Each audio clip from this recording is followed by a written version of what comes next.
오늘 이제 우리 그 교수님을 뵈러 온 것은 이제 지난번에는 주로 이제 그 죽음 이후의 얘기를 좀 많이 나눴었는데요. 교수님이 이제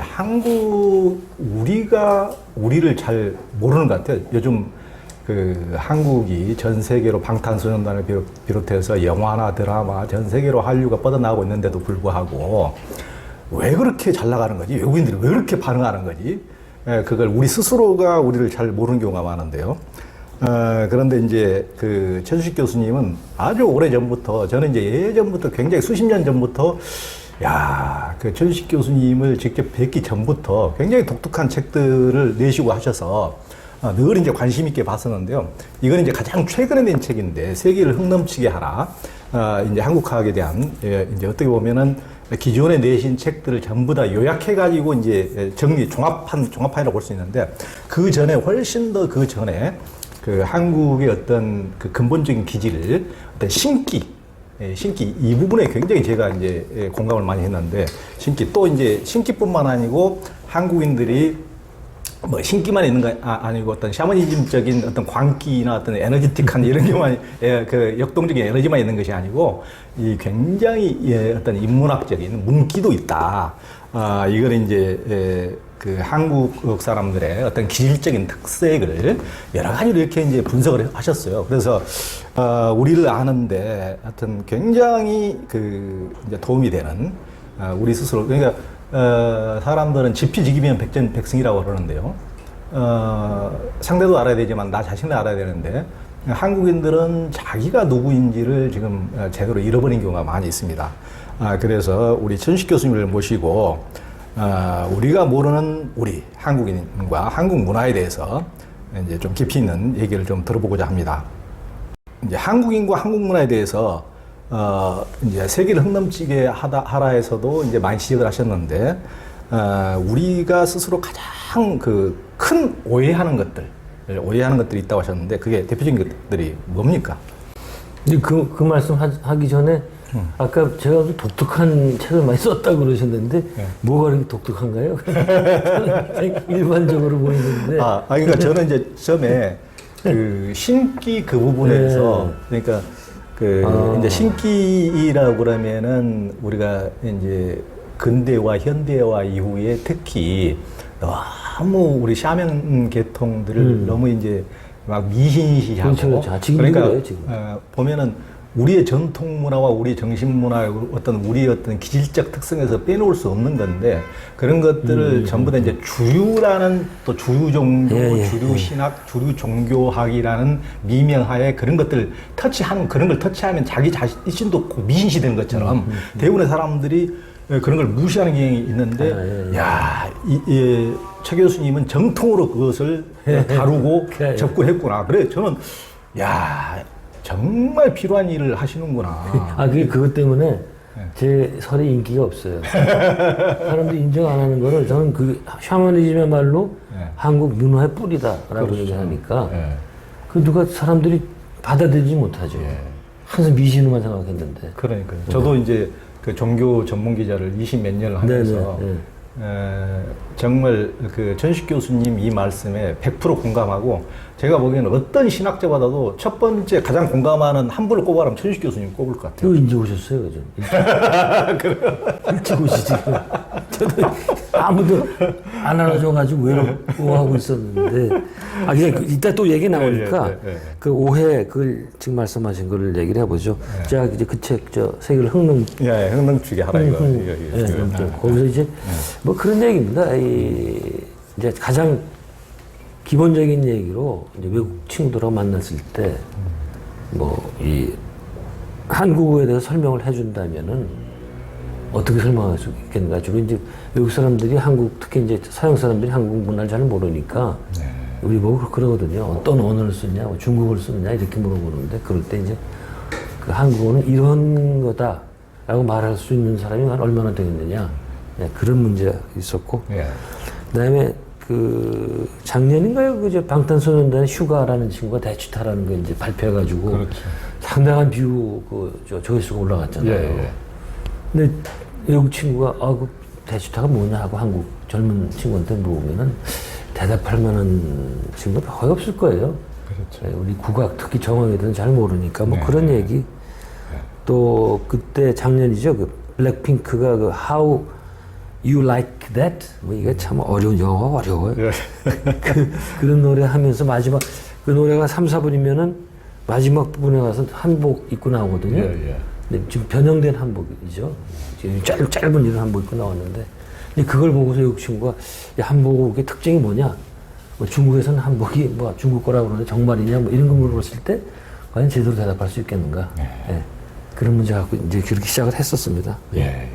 그러니까 한국인들의 정말 우리 스스로를 몰라가지고 정말 부끄러울 때가 많은데요. 요즘에는 더군다나 이제 방금 최 교수님 말씀하신 것처럼 방탄소년단의 그 휴가가 그 되치타 우리 어떤 전통 악기를 이렇게 하니까 외국인들은 얼마나 그 방탄에 열광합니까? 그러다 보면 이제 그게 뭔지 다 궁금해하고 하는데 정작 한국 팬들이 그걸 전혀 모르니까 대답해 줄 수가 없거든요. 근데 최근 들어와서는 무슨 또 이제 뭐 교육부에서 뭐 교과서에서 아예 국악을 빼고 참 이게 그걸 보면은 이 나라의 어떤 관료들이 또 장관이라는 사람이 이게 정신이 이게 혼이라는 게 있는지 좀 의심스럽더라고요. 그 한국인들은 우리나라는 작은 나라라는 인식을 가지고 있는데요. 이제 조선 시대에도 우리나라를 이제 소국이라고 이제 중국에 대해서 소국이라고 이제 부르고 이제 그런데 최 교수님은 한국은 결코 작은 나라가 아니라고 했는데요. 왜 그렇습니까? 뭐 제가 얘기한 게 아니고 외국에서 많이 알려진 거기 때문에 그러고 그다음에 객관적인 지표를 보면은 잘 알 수가 있죠. 그 한국 사람들이 오해하는 게 한국은 뭐 작은 나라다, 소국이다 매일 그렇게 얘기를 하잖아요. 근데 실제로 그 국토 면적을 가지고 비교해 보면 결코 작은 나라가 아니다. 이제 꼭 서양학자들이 이제 그런 좋은 비유를 많이 하는데 그 한국을 서양학자 얘기하길 한국을 이렇게 숟갈로 떠가지고 유럽에 가져가면은 절대 작은 나라가 아니다. 왜 그런가 하니 한반도와 영국하고 면적이 거의 비슷하단 말이에요. 또 혹은 뭐 뉴질랜드 비슷하고. 근데 남한만 따져도 쿠바나 포르투갈하고 같은데 면적이. 그러니까 포르투갈 보고 작은 나라로 안 하잖아요. 작으면 왜 룩셈버그 무슨 저기 있어 룩셈부르크 그 벨기에 그 3국 그 요만한 나라. 뭐 그런 나라 작은 나라지. 한국은 절대 작은 나라가 아닌데 그런 면에서 뭐 굳이 그 이제 순위를 따지면은 면적으로 보면 한반도가 250여 개국 가운데에서 약 뭐 85위, 남한도 107위. 그러니까 중간 정도는 되는 거예요. 그렇죠. 그런 면에서 한국은 절대 작은 나라가 아니다. 그러니까요. 그게 왜 그런가 뭐 다 아시는 건데 이놈의 그냥 한국은 이 중국이란 나라가 어떤 나라인 거죠? 현재도 세계 4위란 말이에요. 영토별로. 거기에 붙어 있으니까는 보이는 건 중국밖에 없으니까 우리는 보통 작게만 느꼈죠. 어쩔 수가 없어요, 그거는. 그러니까 뭐든지 상대적인 거잖아요. 그렇죠. 그러니까 우리 주변국이라고 하는 것들이 뭐 중국, 러시아, 일본, 미국이니까 워낙 세계 최강국에 둘러싸여 있으니까 어떤 상대적인 그런 이제 뭐랄까 열등감이랄까 어떤 덩치에서 어쩔 수가 없어요. 덩치에서 어떤 그런 것을 그리고 그걸 그 세계 지도를 경제적인 영토로 만든 게 있거든요. 그러니까 경제력으로 세계 지도를 그린 건데 남한만 이렇게 보면은 남한은 아프리카나 남아메리카보다 면적이 더 넓어요. 경제력으로 보면 굉장히 커요. 그런 걸 봐서도 한국은 절대 작은 나라가 아닌데. 그러니까 지금 이제 태평양이나 대서양에 떠다니는 열대의 배 중에서 한 대가 우리나라니까 재밌더라고요. 엄청나죠. 그러니까 한국이라는 나라가 결코 지금은 어디다 내놔도 무시할 수 있는 나라가 아니죠. 굉장한 이제 국격을 가진 나라라고 볼 수 있습니다. 이제 한국인은 중국 변방의 소수민족 가운데 하나라고 이제 생각하는 경향이 이제 강한데요. 이제 최 교수님은 이제 우리가 소수민족인가에 대해서도 의문을 표했는데요. 무슨 말씀이십니까? 그 한국 사람들이 이제 국토도 작고 인구도 작고 뭐 이렇게 생각하는 경향이 있는 것 같은데 또 이제 객관적인 지표로 보면 한국이 절대로 이렇게 인구적으로 봐도 작은 나라가 아니다. 이제 남한 인구가 지금 5천만 정도인데 세계적으로 보면 세계 28위 정도. 남북한 다 합하면 세계 20위. 그러니까 굉장히 인구가 많은 그렇죠. 거예요, 사실은. 거기다가 제외동포까지 따지면은 뭐 훨씬 더 올라가겠죠. 7,700만이라고 네. 그러니까. 그 저기 제외동포도 많이 나와서 그러는데 한국이 네 번째로 제외동포를 많이 가진 나라. 그렇더만. 네, 중국, 이스라엘, 이탈리아. 그다음에 한국이더라고요. 예, 예. 그냥 내 중국하고 비교해 볼 때 한국은 재밌는 게 한국 사람들은 없는 데가 없어요. 전 세계에. 네. 그러니까 중국 사람들이 이렇잖아요. 어떻게 올려 살고 일본도 그렇고. 예, 예. 근데 한국 사람들은 모여도 살지만 예. 모험심이 강해서 그런지 그냥 어디든지 안 퍼져나간 데가 없는데 뭐 재미있는 예를 들어서 그 전 세계에서 가장 지구에서 가장 남쪽에 있는 라면집이 어디냐? 그 칠레 맨 끝에 있는 라면집이라는 거죠. 라면집. 네, 라면집. 그러니까 거기서 라면 먹고 남극 간다는 거예요. 근데 그것도 한국 사람이 하는 거예요. 응? 그런 식으로 뭐 아프리카에도 뭐 한국 사람 없는 데가 뭐 거의 없다고 그러더라고요. 예. 그런 게 퍼져 있으면서 많고. 예. 네. 그래서 한국은 결코 근데 한국 사용자 수. 예. 예. 그러니까 남북한 같이 따지고 동포까지 따지면 뭐 7,700만, 8천만 이렇게 잡는데 세계적으로 보면 뭐 정확히 모르겠는데요. 13위부터 15위에서 왔다 갔다 하더라고요. 불란서하고 비슷해요. 이게 한국과 우리는 뭐 소수민족 언어 이렇게 생각하잖아요. 그러니까요. 절대로 그렇지 않다. 그러니까. 네. 보고 하면 엄청나게 대단한 걸로 생각하고 거기에 비하면은 한국어는 아무것도 아니라고 생각하는데 아니에요. 지금 뭐 한국어를 사용 인구를 보면은 이제 세계 한 15위권, 15위 그 정도 되고 더군다나 요즘에 이제 한류 뭐 방탄이라든가 이제 뭐 그런 노래라든가 드라마, 영화 때문에 한국어를 배우려고 하는 내분들이 엄청나게 젊은이들이 많더라고요. 엄청나다고 그러더라고요. 네, 한국으로 유학을 여는 젊은이들도 많고요. 그런데 이제 저 교수님 방금 말씀하신 것처럼 외국에 이렇게 나가는 그러니까 유대인들 같은 경우는 이제 나라를 잃은 지가 2000년이 넘어서 그 나라는 뭐 원래 2000년도 훨씬 뭐 구약 시대 때부터 뭐 이집트로 바빌론으로 이제 쫓겨다니는 민족이니까 늘 이제 2000년 넘게 이렇게 쫓겨다니다 보니까 당연히 이제 전 세계로 디아스포라로 이렇게 이런 경향이 강한데 우리나라는 이제 뭐 근대 와서야 현대 와서야 이제 한 100여 년 전에서야 이제 나라를 잃고 이렇게 많이 뭐 하와이로도 가고 이제 조금씩 이렇게 이제 갔는데 그런 역사가 그렇게 오래되지 않았음에도 불구하고 이렇게 엄청나게 전 세계에 뻗어가지고 지금 뭐 7,800만 명이 전 세계에 그렇죠. 서 살고 있고 그걸 이제 세계에서 이렇게 흩어져 사는 저희동포 수가 전 세계에서 서너 번째 될 정도로 그 정도로 많고 저도 이제 아프리카나 이런 데도 가보고 깜짝 놀랐어요. 그럼 어떻게 한국인이 이런 데 와가지고 이렇게 정말 그 교수님 말씀처럼 또 그런 데 가서도 그냥 틀어 박혀서 대충 사는 게 아니고 거기 가서 그 나라에서 제일 잘 살아요 또. 거기서 뭐 한 20몇 개 정착하고 막 부지런히 막 일하고 뭘 해가지고 사진관을 해도 그 나라 최고 사진관. 뭘 식당을 해도 그 나라 최고. 그래서 야, 한국 사람들이 우리끼리 모여가지고는 하도 전부 다 독한 사람들끼리 같이 모여 사니까 우리가 뭔지를 잘 모르는데 외국 사람하고 같이 살면 그 중에서 이렇게 주머니 속에 송곳이 붉어지듯이 한국인들이 두드러진 면이 있는 거예요. 그런 걸 가서 보면은 경쟁력이나 어떤 면에서 한국인들이 야 그런 데 가서 보면 이게 한국인들이 확실히 경쟁력이 있구나. 문화가 훌륭해서. 예. 그러니까. 근데 아프리카는 어쩌다 가셨어요? 그러니까 아프리카 저도 이제 저는 이제 종교 전문 기자니까. 종교하고 별 관계 없잖아요. 아니 이제 그 기독교 선교사들 이렇게 많이 가 있잖아요. 네네. 그쪽에 이제 취재도 하고 선교사들도 엄청나게 나가 있지만 거기에 참 선교사가 아닌 사람들도 거기 가가지고 그냥 뭐 주재원으로 갔다가도 그런데 자리 잡고 이렇게 이제 뿌리를 내리고 사는 분들도 굉장히 많고 그래서 이제 다른 나라 분들은 그렇게 오지에 이렇게 떨어져서 혼자 살아가는 것을 굉장히 두려워할 거예요. 그런데 한국인들이 맞아요. 굉장히 그런 개척적인 면에서 굉장히 남다른 면이 있구나라는 것을 많이 인도도 그렇고. 그러니까요. 인도도 일본 회사에서 먼저 들어갔는데 일본 회사원들은 혼자 입고는 못하고 이래가지고 그러니까요. 정착 못하고 한국 회사원들이요 뭐 일당백이니까 그래. 중앙아시아도 그렇고 그런 얘기가 많죠. 그러니까 제가 이제 히말라야를 이제 많이 다녔거든요. 뭐 또 오지, 라다크 이런데 스피티 이런 데 다니면은 야 그런 데까지 없는 데가 없죠. 그런 데까지 전부 다 그 LG 삼성 깃발 아니 그냥 오지도 다 그냥 싹쓸이에요.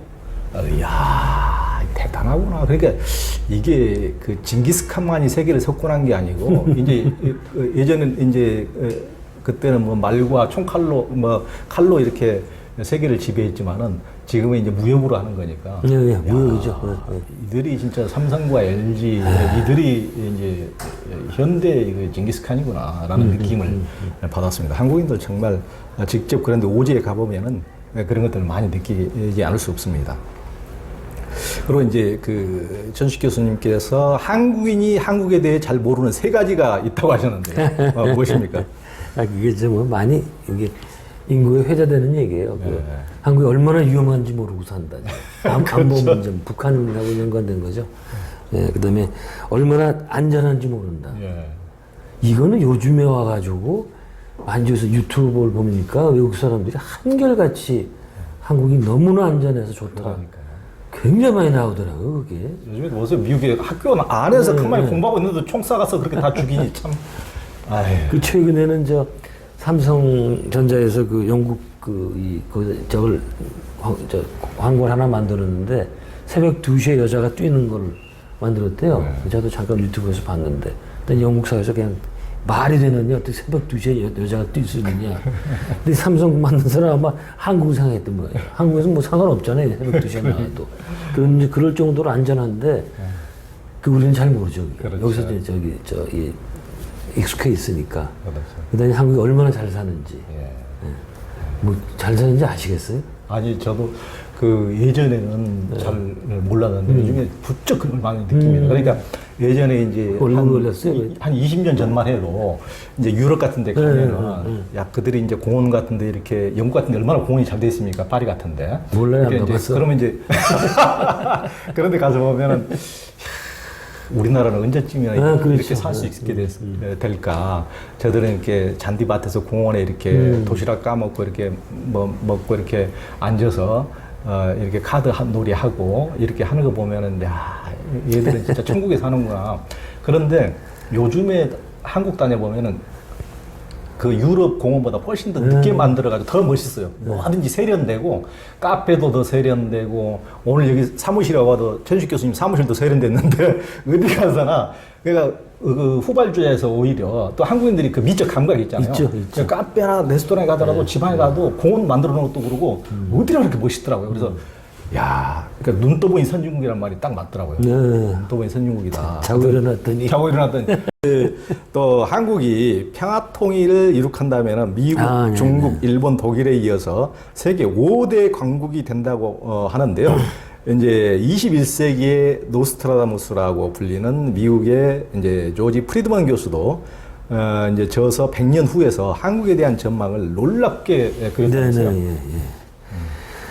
참, 2030년, 남북 통일로 따지면은 2030년 이전에 통일될 거다, 이렇게 예측을 했는데, 2030년까지도 안 가고 그 전에 이제 될 거다, 그렇게 예측을 하더라고요. 따져보면 지금 정부 그 기간 동안 될 가능성이 있는 거죠, 우리 보면. 근데 이제 재미난 거는 이제 통일이 됐을 때 한국이 얼마나 부강한 나라가 되느냐, 강력한 나라.